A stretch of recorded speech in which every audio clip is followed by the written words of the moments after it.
My name is Ryan Sadkoviak. Clinton, how are you tonight? I'm doing pretty well, man. Been a busy week already. It's only Monday, but it's only a 3-day week, and then I have both days of March Madness off, so I'm looking forward to that. How are you, Mr. Ryan? I did not have the foresight to take Tuesday and or Thursday and Friday off, so that's on me. Should have done it. What are your hours Thursday and Friday?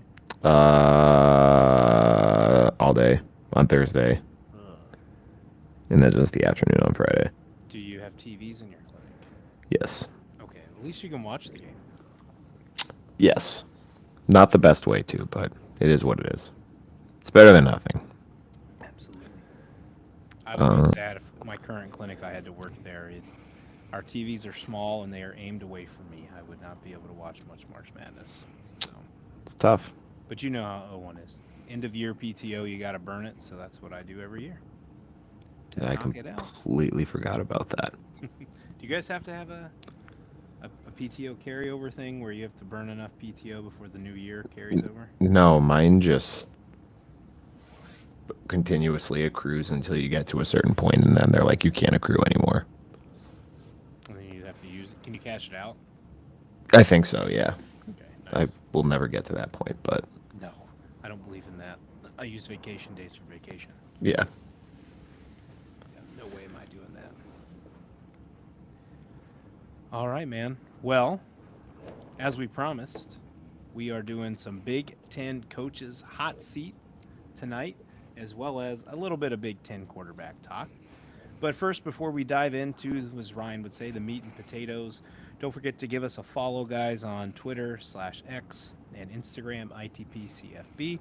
If you check us out live or you want to see the visual portion of our podcast, you can check us out on YouTube, ITPCFB. Give us a subscription there, leave us comments so we can interact with you. And then if you prefer the audio version, you can check us out on your preferred podcast platform, Inside the Pylon Midwest College Football Podcast. So, Ryan, do you have anything to add before we jump into our Big Ten coaches on the hot seat? No, this was actually kind of surprisingly difficult. Well, I don't know if surprisingly difficult is the right way to phrase it because the top three I feel like were kind of easy, but I struggled to find two more after that. Yep. Like I kind of had to stretch a little bit. So, when I texted you and I said, let's do top five each and then compare and talk about it, I didn't realize I hadn't made my list yet. And then, as you just said, I was going through making mine and I had three, and I was like, oh shit, I don't know what to put at four and five. Hmm. I feel like some guys cooled their seats off. I feel like some guys are just sitting in the abyss, the unknown. And then we got these guys we had to fill in. So I'm curious to see who your fourth and fifth are compared to my fourth and fifth. I have a feeling, I don't know if our top three will be the exact same. We never seem to be the exact same, but I assume our top three will be a similar order. Um, Ryan, do you have that special clip that we wanted to dive into? A little bit of Oh, coaches on the brother. hot seat. I've there.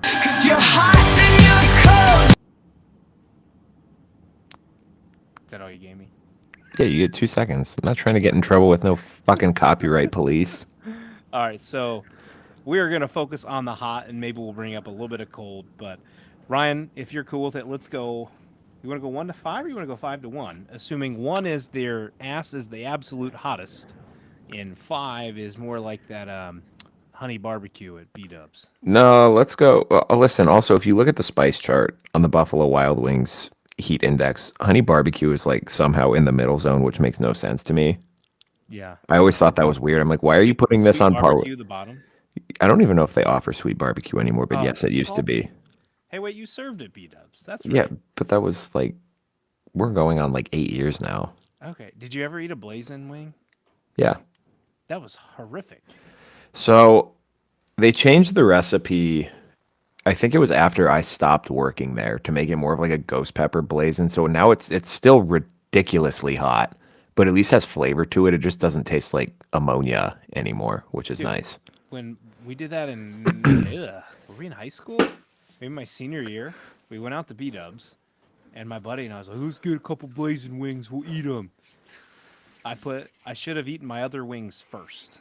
Yeah, that just ruins the entire So meal. I ate half of a blazing wing, and the whole effing rest of my meal was ruined because I couldn't You taste can't taste anything. anything. No, you got like It was snot coming out of your nose, eyes the are most watering. horrible thing I've ever put in my mouth, other than Also, carbohydrate-free chocolate chips also, on the Atkins diet. fun fact about the Blazing Challenge.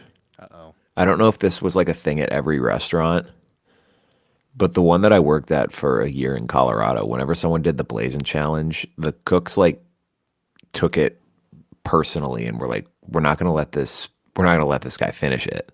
So they would like mix sauces together. They'd like nuke the wings so they were like hot to the touch. That's effed up. Yeah, so they interpreted the blazing challenge as a you're there. There's going to be a base blazing sauce, but we're also going to mix some other stuff into this, and you're not like spit or anything like that, but like Yeah. different sauces and like I think they put like cinnamon on them. I'm like, you guys are messed up. Good Lord, did anybody finish it? No, and they would watch from the counter and laugh as the person was like sobbing into the blazing wings. How many did you have to eat? Is it 12? 12. Yeah, it's like 12 and 10 Oh, minutes or that. something like that. My buddy Kyle that I went to PT school with, I think he's done it twice. The Blazing Challenge Now, and completed it. I don't think they did that in Bowling Green, but That sounds horrible. Why would you do that? It's already miserable enough. yeah, well, when you work in a restaurant, you got to find ways to entertain yourself. Well, I know I've heard of some people who put like Vaseline on their mouth and different Ew. things on their fingers so that they can't, it won't burn their mouth or their fingers as they're eating it. It just roasts the inside of your mouth. Okay. Well, apparently, there's a secret to it. No thanks That's for me.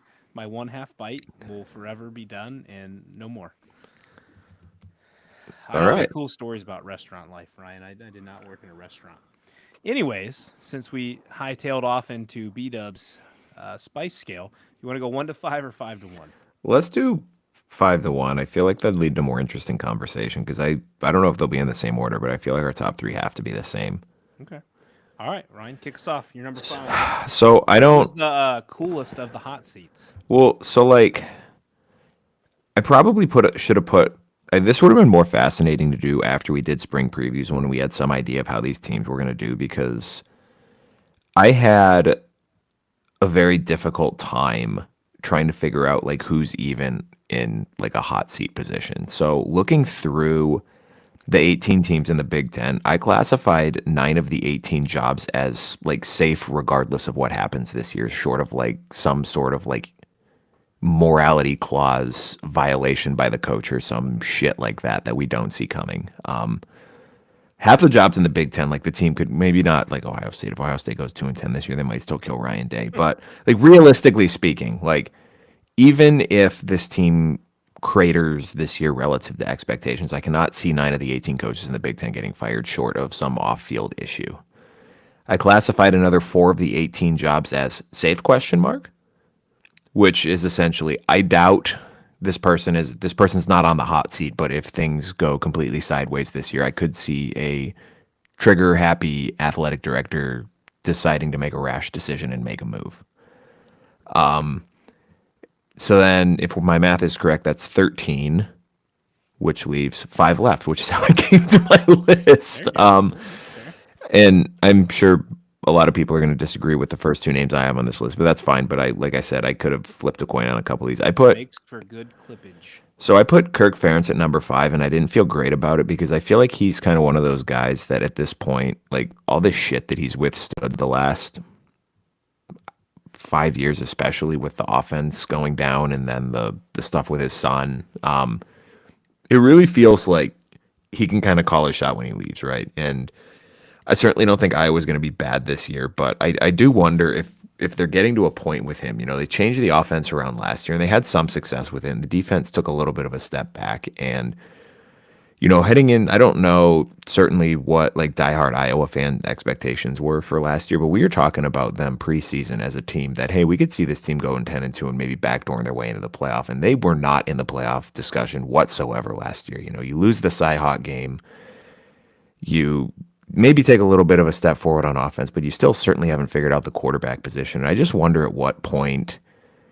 does, you know, he have enough or the athletic director to say like, look, I think it's best for everyone if you just move in a different direction here, or we go in a different direction, or, you know, we're not going to say that we're firing you, but we think it's time you retire type of thing. I don't know that it's this year, but Among the other names that other positions that I was considering, I think I put it on the list more so because it's an interesting discussion point than anything, which maybe wasn't the purpose of this exercise. But I mean, it was like him versus like Greg Schiano versus like Deshaun Foster or David Braun or PJ Fleck. And I'm like, well, I don't really think any of these other guys are in a position to be in this conversation, really. So I don't know. No, I like Ferentz at 5. He was one of the guys that I had a question mark by saying a lifer and kind of just maybe choosing when he leaves. Iowa doesn't seem maybe the kind to push him out unless something would go completely awry this year, especially with his willingness to allow some change to his offense. But coach hasn't been there as long, but Fran McCaffrey had been at Iowa basketball, I believe, since 2010, and they just Yeah. canned him right after the Big Ten tournament. And I think that might have been part of why I thought about this too as well. They already fired one long-term coach. Yep. Maybe, Now, I don't know, Ferentz has maybe been something in there the water. since 1998, so hell of a lot longer, 12 Yeah. years longer. But it's a tenure thing, and if you're ready to make that next step, I mean, how close can a football and a basketball program feel to one another in play style? And I just feel like Iowa football and Iowa basketball are just the same thing, but with different sports. So I think Ferentz is a guy that gets to go out on his own terms, but I'll agree with you on the fact, unless when you made a comment earlier, if something just goes completely wrong this year, if they just fall off the face of the earth, he completely loses the team in some fashion, and then I think the Iowa AD president or whatever could kind of push him out. But he's kind of earned that staying power since he's been there. And I mean, I guess when you think of Iowa football, I mean that's what you think of, right? Other than averaging 10 points on offense for how many years? But Kirk Ferentz is the guy you think of when you think of Iowa football.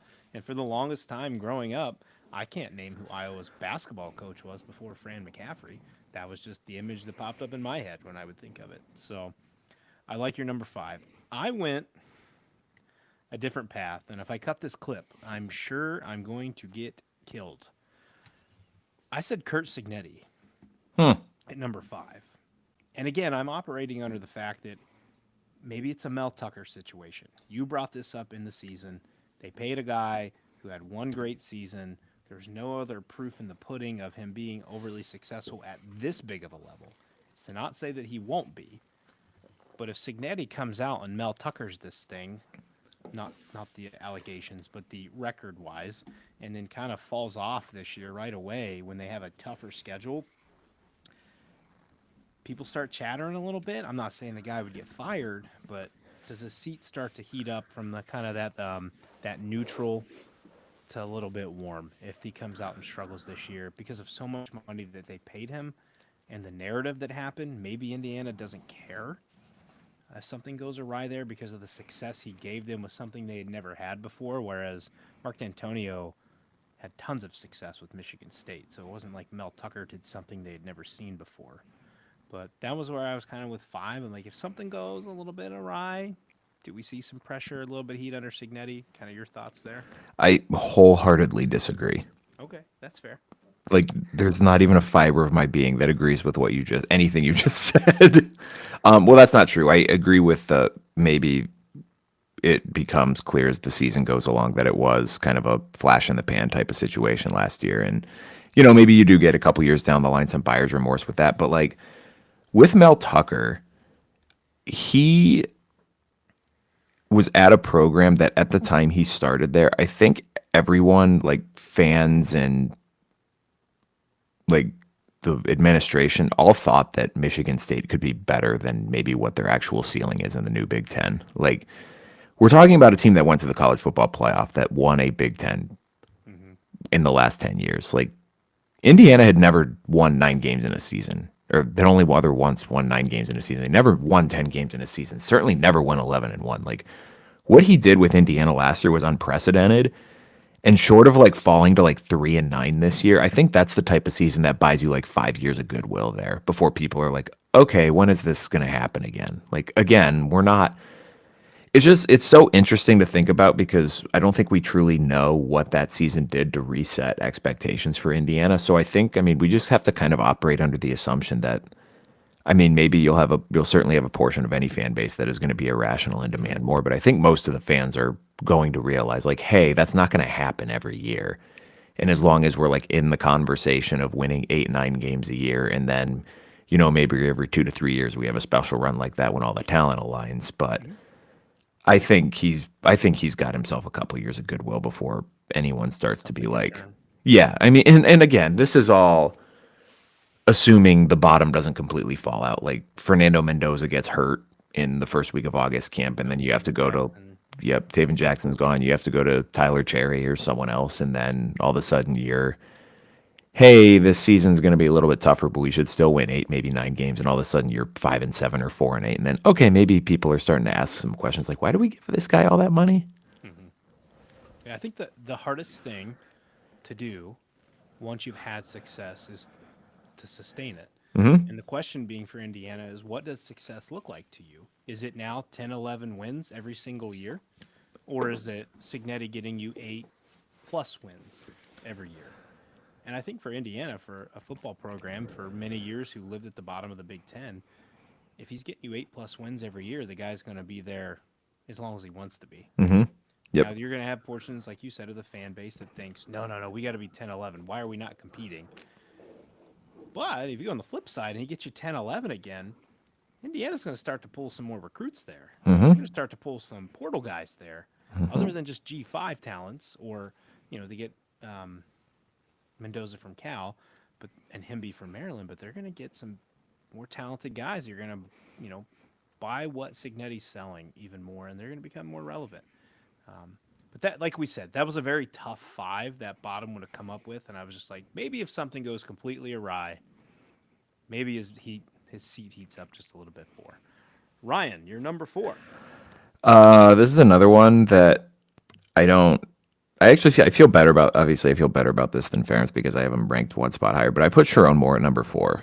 So do I. So okay, Let's have so the discussion now. yeah, so with Sharon Moore, you're brought in fresh off of a national championship run, being the offensive coordinator, and it was a late cycle hire, right? It's not like Jim Harbaugh left right after the national title. He kind of dragged it out for 3 weeks, so you're already in a position where I mean, it's Michigan. You probably could have gotten anyone you wanted to come there anyway, but it's still a late cycle thing. It's easy to just go with the guy who's already in house, the continuity hire, right? We're bringing the whole band back together.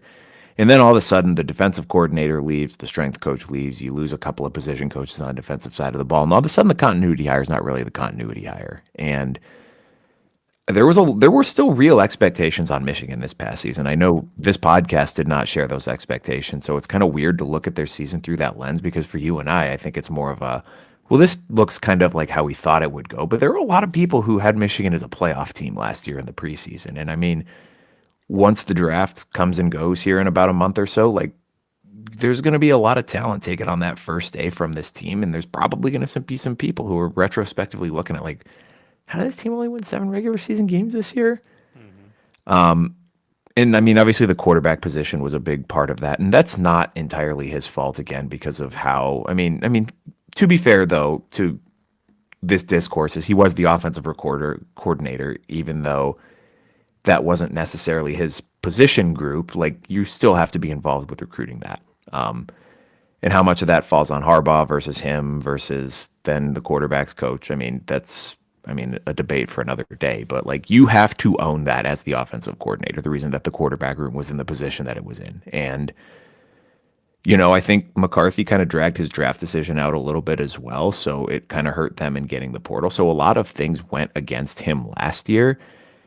But you're in a position now where you've already fired your first offensive coordinator and brought in a new guy. That's certainly not great. I mean, it was a move that had to be made, but usually the first move for a coach is, well, we're going to change the staff. And well, you already changed kind of the biggest issue last year. So better gotten that one right this year. You better have gotten the quarterback situation right. And I think if with Michigan, I mean, it's so weird to have this discussion too, because we're like 3 or 4 years removed from the post-COVID year when Ward Manuel went up to Jim Harbaugh and was like, "Ah, well, we really don't want to fire you, but that shit was kind of unacceptable, so we're going to need you to take a pay cut." Mm-hmm. And since then, I mean, they fired Juwan Howard, a very successful alumni. You have donors pouring money into their football program now. Like, patience was wearing thin here this last year, and if they have another season like this last season, like, how much is that patience going to continue to hold over? Or are people going to start saying, like, look, I'm not giving you any more money unless you bring in a coach with more experience, someone we know can get the job done? Yeah, I mean, Sharon Moore, at least my thoughts were, and maybe you shared this thought, we felt like he was a fall guy to fill in after Harbaugh left. Is you take this position, if something comes down with whatever this Connor Stallion stuff is, you're going to be the guy that takes the hit. We maybe believe in you. You were a part of this team, but you're the one willing to stay. I don't know if there's any truth to that, but obviously he's stayed around, right? First time coach. If there's mismanagement of the quarterback situation, you mentioned there's a lot of money riding on Bryce Underwood coming in here. You brought in Mikey Keene. How does he handle if the season's not quite going the way you want to start? You take a loss to Oklahoma, and maybe you have another early season loss. You're sitting 2 losses. You go 9-3, you're probably not getting in the playoff. If you don't have Bryce Underwood in, people are going to start to chirp and want Underwood to be on the field to play over Keene if it's not going well. Head coach, OC, wide receivers. How do you manage that?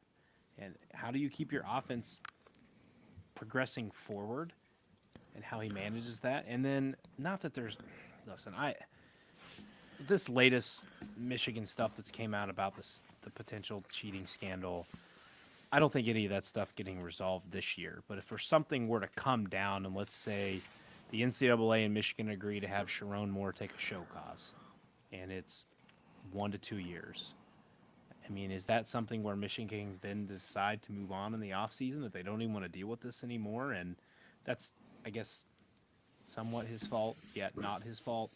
If that were to happen, do they move on from that and try to find someone else? I think you have the right point that Michigan is a very desirable job, and you could get about just whoever you wanted. And does that lie in the back of the head if they're not getting the results out of Sharon Moore that they want after year 2? I mean, if you're looking at, what were we this year? 8-4? 8-5. 8-5. And then if you go 7-5 regular season again, I think that heat's turned up a little bit more on him. Maybe he has his time. Do you know how long his contract was signed for? No. I want to say 4 or 5. I can't imagine his buyout was super high, though, being a first-time head coach. It's not like they were fending anyone off for him. To work themselves out. And then if that stuff were to come down, and once that's all clear, whether they get anything or not, people who are on the outside of Michigan that may then become interested in coaching that program again might have some interest there. I don't know exactly who that be or who might want to do that at that point, but it's a very desirable job. They're showing that they want to play in the NIL funds now with, Mr. Barstool backing them, and then if Mr. Oracle's girlfriend continues to push, they're going to have a good NIL backing, and they're going to keep bringing guys in. So one thing Sharon Moore does, I feel like pretty well, is he develops his offensive line pretty damn well. Whether it's Portal or at Michigan, they do a fairly solid job. Had the Joe Moore winning O-line in their national championship year and maybe the year before. So, I don't know. All right, number 3. Who you got, Ryan? Number 3, I have Luke Fickell. I feel like our top 3 are going to be the same. I just don't know if they're going to be in the same order. We have talked about Wisconsin extensively on this podcast, especially given how not particularly relevant to the national picture they were over the last year. It was a big hire. It was a big career move by Luke Fickell. And I think we both thought that this would turn out a lot better than it has. I remember picking Wisconsin to win the West his first year, and they were not good. And they didn't get better last year either. And certainly the quarterback injuries have played a significant role in that, right? Like, if you don't get the quarterback position right, it's going to really hamper your ability to run a functional offense. But pulling in Phil Longo and trying to essentially reinvent what Wisconsin was felt like a very bold strategy that if it didn't go correctly, like, that's the type of mistake that like backfires and could potentially cost you your job. Like, at a place like Wisconsin where you have that run game, that run offensive line offense that's so entrenched in just the identity of the program. And I guess they're going to try to get back to it this year, so I'm fascinated to see how it plays out. But it's a tough schedule, and if they're a 500 team again, man, I don't know what the appetite there is for having it back for a fourth season. Yeah, Fickle's also my number three. So a lot. I don't know. Watching the interview with Barry Alvarez was interesting when he was talking about Wisconsin's football program, and then shortly after that is when you get the 1 year extension for Luke Fickle. I mean, is 1 year of an extension really that much of a boost of confidence for you to hang around? Um, I don't know what the wording is behind all that. I don't know exactly what his total buyout is, but it's another brutal schedule. You've had your first 2 years. It was complete swing and miss with the dairy raid. And now you're trying to get a little more back to Wisconsin basics while still having a forward pass as a part of your offense. I think there's a lot of excitement with Billy Edwards Jr. I know Jaden Ballard, who is a talented former Ohio State wide receiver, a burner that could certainly open up that team for down the field looks with Edwards and the Ty Felton deal that we had at Maryland. Could be something that's there. But Will Pauling's gone now at Notre Dame, so you lose your most trusted target on offense.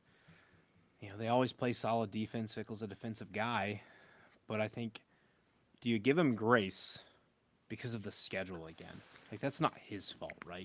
You Right. are paid to win games. Hmm. We're not having a pity party. You're getting paid millions of dollars to win games. Figure it out. But at Alabama, we talked about, I believe, last time, the October schedule was brutal, and 2 of the 4, maybe 3 of the 4 in November aren't very favorable. So if this thing gets off the rails early, can Fickle steer the ship back into more pleasurable waters for this team and then just save himself? I think it's a huge task that lies in front of him. I'm with you, man. When he took Cincinnati to the playoff, like, sky's the limit for this dude. Like, if you can take a G5 team to the playoff and compete with Bama, and then the year before you damn near should have beaten Georgia in what was the Sugar Bowl, not the Sugar Bowl, but the Peach Bowl. I believe it was essentially a home game for Georgia there, and you took them down to the wire and almost won. Arguably, if you go for it on a fourth down or ran a better play on fourth down, you might have beat them. So he took them there. You're just playing big boy ball every single week now.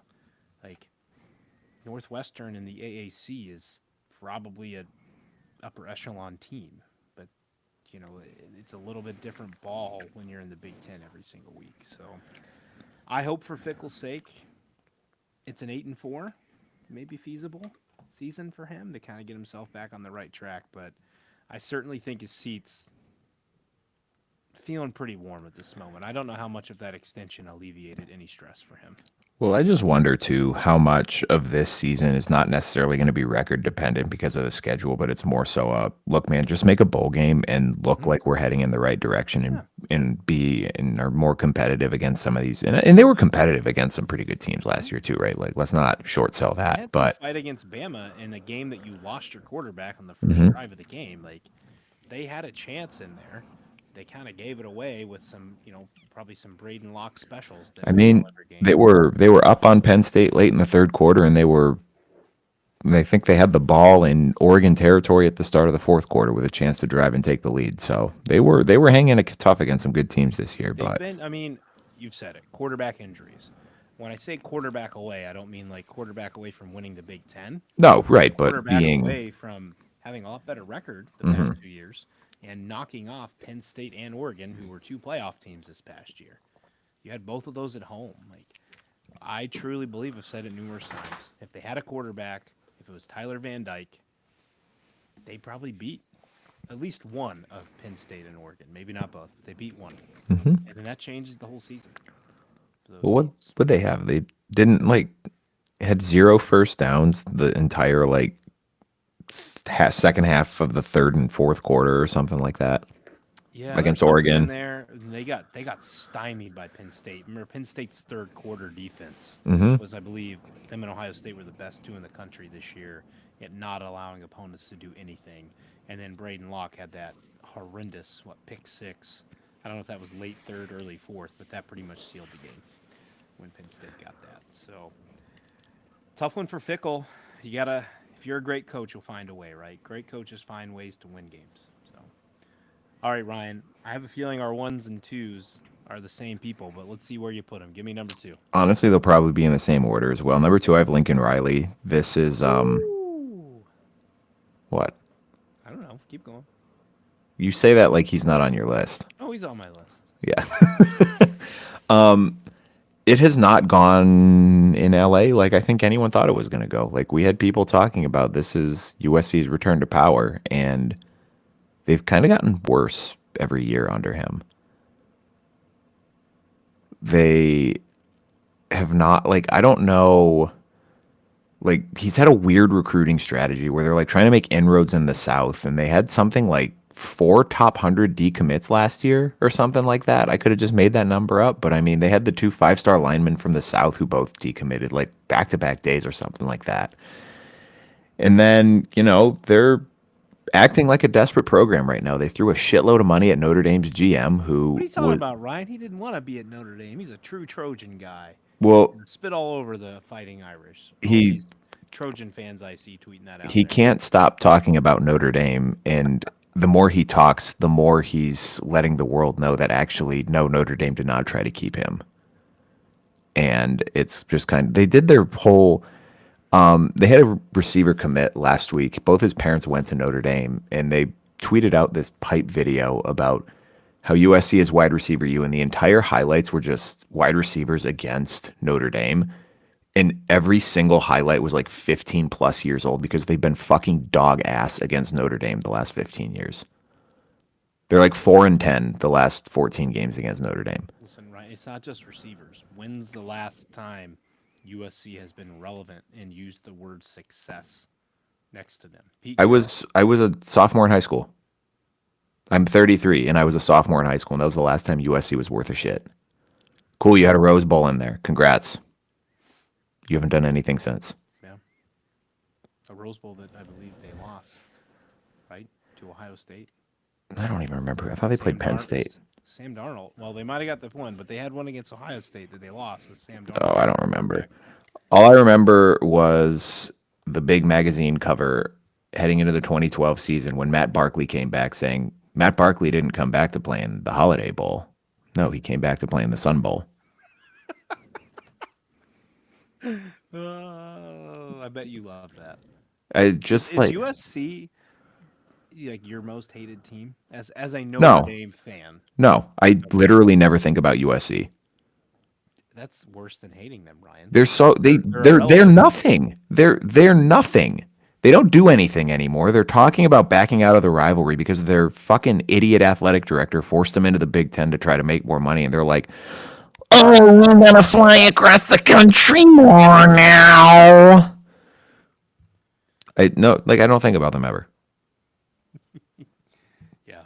Aside from this thought exercise where I was like, you know what? If Lincoln Riley's buyout wasn't $900 million, he might have gotten his ass fired this last year. But I mean, it's weird, right? To grow up, Miami and USC were the programs when you and I grew up. The early 2000s, that's all you ever heard about. Oklahoma was in there with Bob Stoops, occasional LSU. But it was the Trojan oh, yeah, dynasty. USC was the Alabama of the 2000s. Yeah. Everyone hated them. Yep. So many fans out in California, and guess what they don't have anymore in Central California, Clinton, is loud USC fans because they only pay attention when they're good. Yeah. Well, guess Lincoln Riley better get him back on track to make him good so they can get a little loud again. I will build on Lincoln Riley in a moment because my number two is actually Mike Locksley. Interesting. I put him at 2. Listen, his seat might be pretty hot, and I think he's probably the most likely coach to be fired. But I put him at 2 because I just feel like it's Maryland and nobody cares that much. They're a basketball school. Locksley has done great things for Maryland. They damn near knocked off, I believe, Ohio State and Maryland in the same year, right? Like, they've almost knocked off Ohio State a couple times.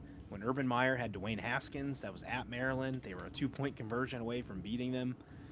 Ohio State went in there a few years ago when Travion Henderson re-injured his foot.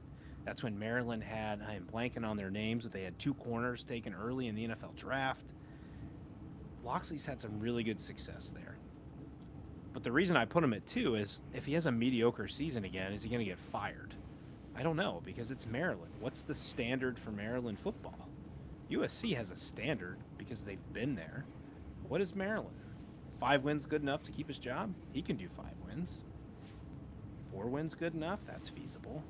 I'm not looking at their schedule right now. I was just about to pull it up. If the expectation is 8 wins, then absolutely, his ass is really on fire. He just had Taco Bell late night, and that next morning is pretty brutal. I put him at 2 because I don't know if there's enough give a shit factor for Maryland unless he's sitting there like 2-10, 3-9. But if he's 5-6 wins, he's keeping his job. I don't think he's getting fired. I think his butt's pretty hot, but I don't think he's getting fired. Do you have their schedule? Yeah, so non-conference they play FAU, NIU, and Towson. So there's 3 wins, most likely. In theory. Let's say you give him the 3. Give him the 3. In theory. Listen, Clinton, Northern Illinois in early September is a unit. You don't want to play them. Oh, whatever. September Maryland is a thing, Ryan. Well, September Maryland is also playing at Wisconsin. Then they have Washington, Nebraska, both at home. They're at UCLA. They host Indiana. They're at Rutgers, at Illinois, host Michigan, and at Michigan State. There could be 5 wins in there. I mean, there could be, but that's also the type of schedule that if you don't go to a bowl game against, then you got some problems because that's pretty manageable. Like, Yeah. So if you win your first 3 games in September and don't win another game the rest of the season, then sure, he's fired. That's why he's number 2 on my list. But if he gets to 5, which is feasible, I think he's safe. I think if they don't get a bowl game this year, they might fire him. All right. So your number 1 is Mike Locksley then? Yeah. I put him at 1 over Riley because I think he's the most likely coach, at least like as we're sitting here right now. Like if I were to like looking at all of these coaching positions, he's the person that I would classify as most likely to be fired this season, just because they kind of bottomed out last year, and I just don't know what there is to be hopeful with them this year for. Like there's no like identifiable direction. Like if you were bad but you had an exciting young quarterback, it's like, okay, that's cool. We can at least look to this. Like they had a really good pass game last year, and your quarterback went to a conference rival, and your best player is going to the NFL. And your running back also went to a conference rival. Yeah. So You can't block for him, and he's Yeah. a running back. it just like it. I just don't know what the hope is, and much like me with USC, fan apathy is much worse than fan hatred, and I think if you're in a dangerous place if you're Maryland, if your fans just start tuning out the football program because they're like, well, we suck and we don't really know where it's going. Plus, the basketball team wins a natty. Well, that helps too. Saving grace for Mike Locksley. And then the other part, like with why I have Locksley over Riley too, is just with the buyout. Like even if USC is like 7-5, 8-4 again, I don't know. I just don't know if they can literally afford to pay that buyout and fire him. Maybe he pulls a Chip Kelly and he walks away. He's tired of it. It'd be a lot of money to walk away from. It would be, but he's going to go get paid to be an OC somewhere, whether it's in the NFL or Not that much another money college though. team. Not that much Chip money. Kelly just got $6 million to be an OC. Yeah, but he was not making what Lincoln Riley is at No, UCLA. but you lose you don't have to do the recruiting anymore, anything like that. Like your life becomes a little bit That's better, true. right? Because you don't have the recruiting and all that stuff that you have to fight with. I think another thing that maybe Lincoln Riley needs to look into is giving up the OC. Mm-hmm. Let someone else call plays. Do what Ryan Day did. It's hard because it's your baby and you're one of the best OCs in the game. But when you're in the head coach role, man, sometimes you got to give stuff up. Urban had to do it. Saban had to do it with defense. Kirby Smart had to do it with defense. You eventually got to give it up. Riley is number 1 for me because I think we're getting to the point where the buyout's not going to matter that much. If there's enough money in California, they'll find it and they'll get him out of there. I don't know how tied their new AD will be to Lincoln Riley coming over from Notre Dame. And as much as we say the fan base is alive and thriving when the team is good, I think there is quite possibly people in administration who care and want USC to be relevant in a world where it's a 12-team playoff and you're telling me the USC Trojans can't get in? Mm-hmm. You're about to be a 14-team playoff and you may be telling me Lincoln Riley can't get them in?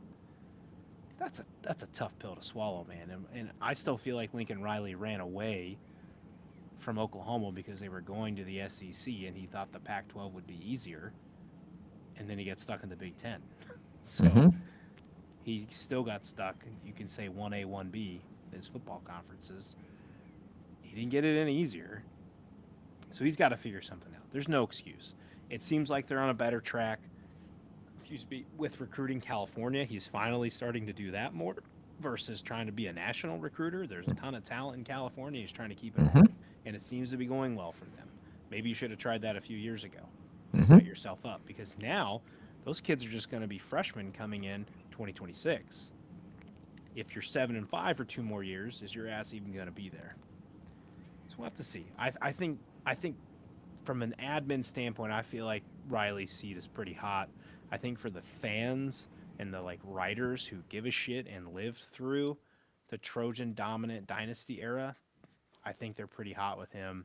For the casuals, I don't know, Ryan. If they don't show up, they don't care that much, anyways, right? So, but I think to me he's the hottest of the hot. He's not blazing mixed with cinnamon, all that other weird stuff you said those cooks would put in there, but he's feeling pretty hot. He's what's it called, new killer at Roosters or whatever. I think that's the next from the hottest for them. So I think he's sitting there pretty hot. Ryan, I had one question, Okay. technically two.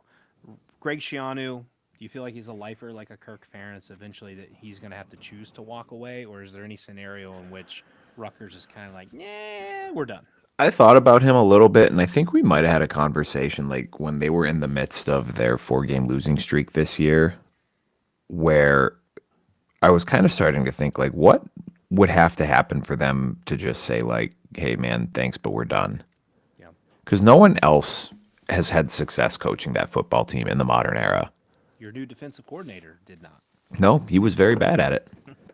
So I don't know if it's like a Greg Schiano is the only one who can win at Rutgers thing. I don't think that's necessarily the case, but I don't know what the expectation is. If it's just, hey, run a clean program where kids aren't getting in trouble and make bowl games more often than not, and maybe once every generation we have a magical run where we're like, Regular wow, type year.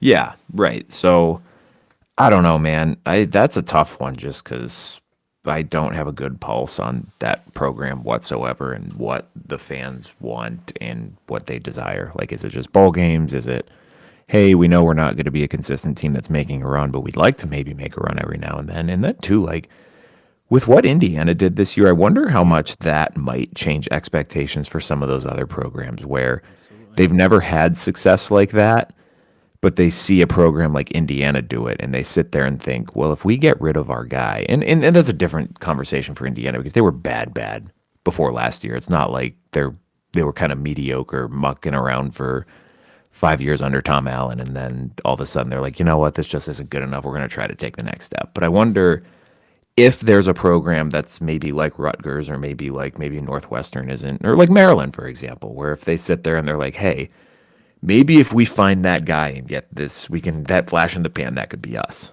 No, certainly. Because it just takes one. Like all you need is one flash in the pan, and how you parlay that after that is entirely up to you. Yeah, I was thinking along the Indiana lines too. It becomes, it doesn't feel so daunting to those programs now who haven't had it before because Indiana was able to do it. And maybe that goes to show as we go further along how great of a coach Signetti is. Last one of the coaches here before we get to the quarterbacks. Ryan, if Ryan Day loses to Michigan for a fifth time in a row, does the seat get hot again? Or is he still on the cool side of the pillow because he won a natty? Well, I think it depends on what the record is into that Michigan game. If they're nine Nine and and three and missed the playoffs. I then I if they go 9-3 and they miss the playoffs because they lost to Michigan, then I think heading into 2026, you're going to have the same portion of the fan base that has always been bagging on Ryan Day, who's once again be bagging on Ryan Day. Like nothing that this man can do short of winning a national title every year is going to satisfy those people. So I think that's just going to be this never-ending push-pull. Certainly, you win a national title, that should buy you a ton of goodwill with the normies, the people who aren't terminally online and always yelling and trying to be mad about something. But if that exact scenario plays out, I think there's the vocal minority, the lunatic fringe or whatever Herb Street called them, is going to be lunatic fringing again. Absolutely. Not completely unjustified. Like, come on, you win a national title, like that's you get some goodwill there. But Yep. no one ever accused Ohio State fans of being rational. Most rational people on the planet. What are you talking about? All right. That wraps up our Big Ten coaching hot seats. Let's dive in just briefly, looking at some of the Big Ten quarterbacks as we're entering spring football. Some teams rolling, some teams not. The first category that I put out there for the Big Ten quarterbacks, Ryan, are the vets. The guys who've been there, they've done it, multiple years of experience, some of them at two different Big Ten programs. So in the vet category, I rolled with Drew Aller, Luke Altmaier, and Ethan Kaliakmanis. Do you have any initial thoughts on the guys who ride in the vets category? Confidence level, what they can do for this team, any expectations for any of these guys this year? I mean, that's just a very weird group of vets because, I mean, It does feel weird, we right? talk about Drew Aller's ceiling all the time, but in terms of like past production, who among that group are you most confident in? It's got to be Altmaier, right? I think so, a little bit. I mean, what I kind of got to the vets, I believe, was 2 years plus starting within the Big Ten, because I believe Mendoza has 2 years, but within the Big Ten.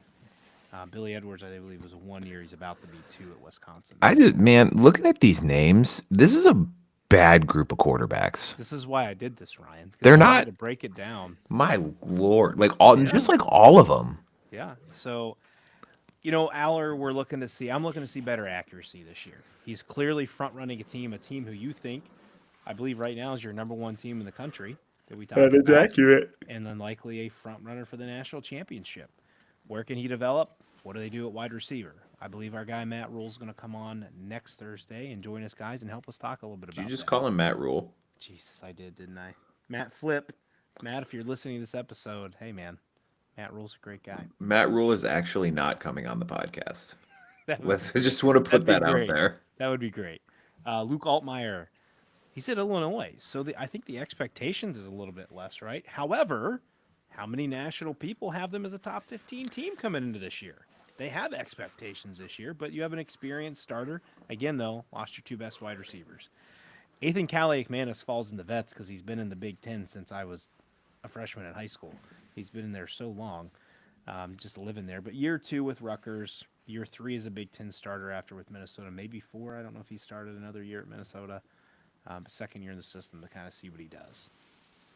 Then we get to our new guys, Ryan. All four of these guys are transfer quarterbacks. We have Fernando Mendoza transferring into Indiana from Cal, Preston Stone coming to Northwestern from SMU, Joey Aguilar coming in from App State to UCLA, and Mark Gronowski, I believe, coming from South Dakota State. So, any thoughts on the new guys who enter the Big Ten, Ryan? Not particularly. I'm Anybody that just, stands out? I I have think, two. well, I think the Preston Stone is more of a name than he was like an actual impact guy. He was okay 2 years ago, I think, but he was not great. The SMU offense last year under him did not function well at all. I think it's a great name for a Northwestern quarterback to get. Certainly better Yeah, than but I don't know if he's good. I don't know why if am I he's, blanking on the young man from Vanderbilt that transferred in last year? oh, Mike Wright. 2 games, and then he was sayonara. Yeah, it was Mike Wright. My two here are Mendoza, and Mendoza, interesting to me, is fairly successful career thus far at Cal. Can he replicate similar success that Curtis Work had this past year with Indiana on a torn ACL? Grain of salt there. But Mendoza's a pretty good quarterback. I think Cignetti's proven himself as a quarterback guru, whisperer, whatever you want to call it. Guys have success within his system. Let's see how Mendoza pairs off.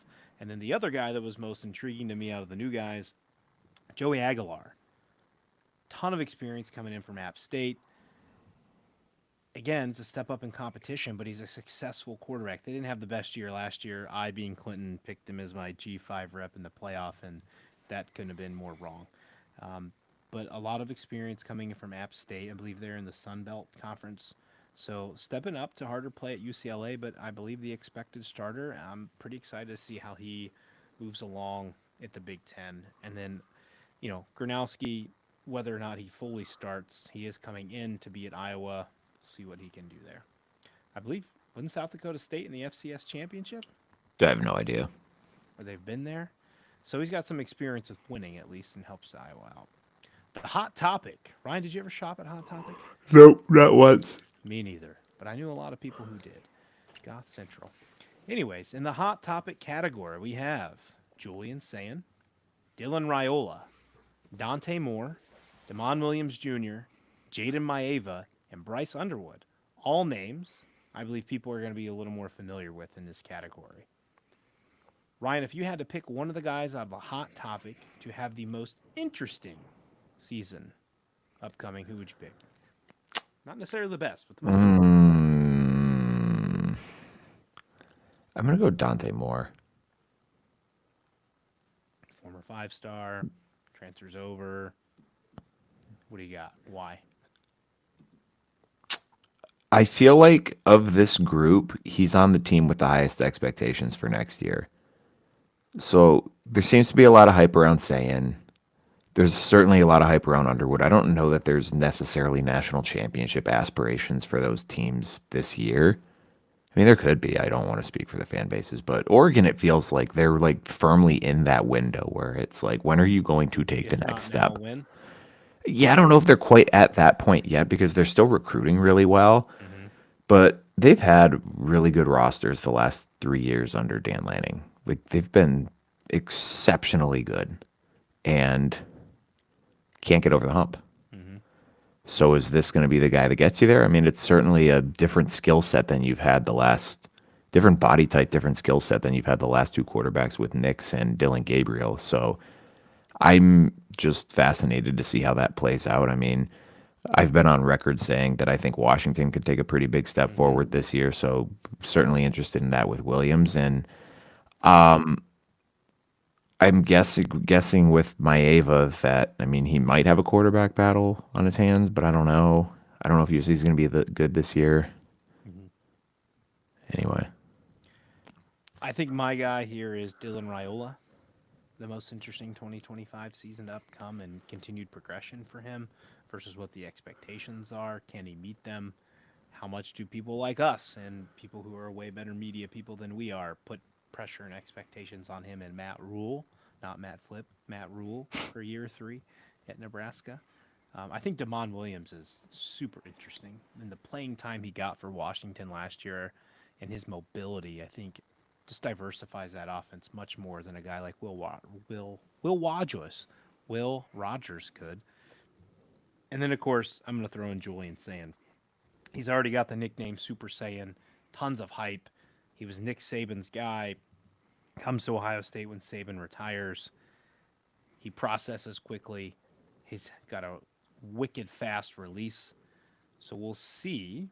With the weapons around him, you would think he should be able to live up to some 5-star hype. But there would be nothing more than coming in and falling flat on your face week 1 against Texas to not start your Ohio State career well. And to our last group, some of these guys, it's called the unknown. And some of them are unknown because we don't particularly know them. But some of them are the unknown because we know them, we just don't know what to expect from them. And two of those guys being Aiden Childs and Billy Edwards Jr. Aiden Childs in the same spot, Edwards Jr. now at Wisconsin. I put them in the unknown here, Ryan, because they're like a box of chocolates. You never know what you're going to get. And then we have the true unknown of Drake Lindsey, who I think is the likely starter for Minnesota, but we'll have to battle out with Zach Pyron. You have Justin Martin, who is now at Maryland, and then Malachi Singleton coming from Arkansas to Purdue. Any names you stand out here? I feel like you're going to swing more like an Aiden Childs, Billy Edwards, because we're most familiar with him. But well, I'm just curious to see if the hype that was surrounding the Aiden Childs transfer this time a year ago, if that is going to come to fruition. He's had a full year as a starter now. He's played a full year in the Big Ten now. He should be more comfortable in the offense, but also with the teams that he's going to be playing. So this feels kind of like it feels weird to say about a guy who's only started 1 year of college football, but he's going to be a junior this year. This feels like if not now, when? Like, if it doesn't happen for you this year, man, I just don't think it's going to happen for you. what if he has marginal improvement this year? I think that's fine. Keeps his job. I think going that's into his fine. Like, senior year?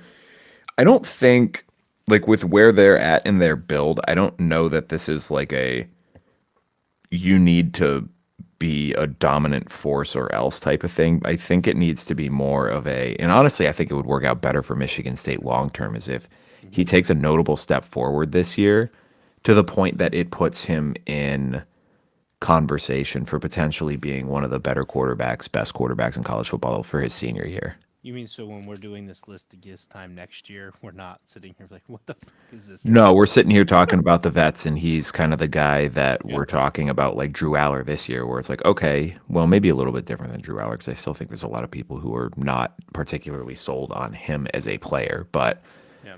is the guy that we're talking about saying, okay, you showed us a lot last year that you didn't the year before. We think that you're a guy who maybe Michigan State then is going to be a spunky playoff pick, like an Illinois type team that we're talking about this year, where it's like, okay, they got some guys coming back.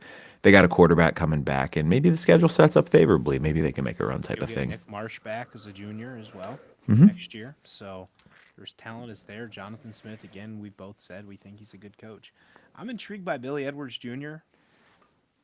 Absolute bomber throwing the rock for Maryland last year.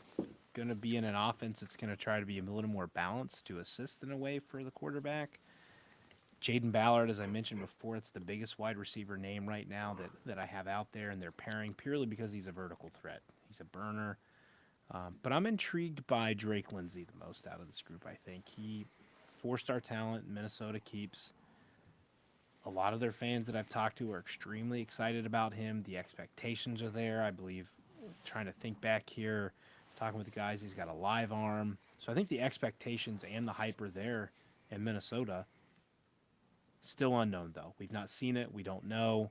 I think the 1 year sitting was super beneficial for him. Hopefully he can win this job and give Minnesota fans something to look forward to in the coming seasons.